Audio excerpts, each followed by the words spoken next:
Buenas tardes, soy Carlos Angulo, candidato a diputado federal por el Partido Acción Nacional al Tercer Distrito Federal. Continuando con nuestras cápsulas diarias de video, quiero manifestar lo siguiente.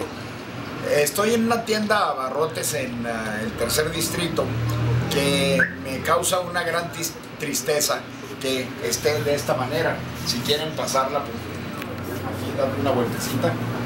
Las típicas tiendas de abarrotes tenían antes un mostrador y la mercancía para los efectos de que todos los clientes pudieran tener un trato directo con el tendero. Ahora es una jaula porque los asaltos se han puesto al día.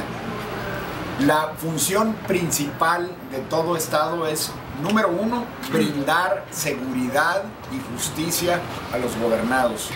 El Estado mexicano está fallando. Vean esto. La propuesta que traemos nosotros no es nada mágico, es una propuesta que es un primer paso.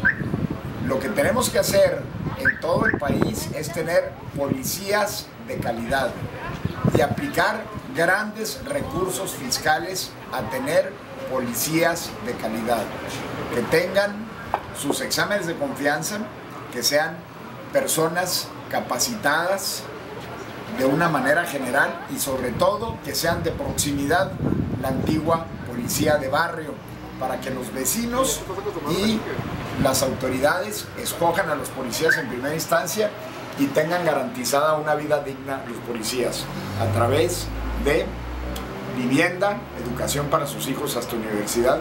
Con eso se disuaden de coludirse con el crimen organizado. Evitemos que esta situación continúe y regresar a nuestras tiendas tradicionales. Muy buenas tardes.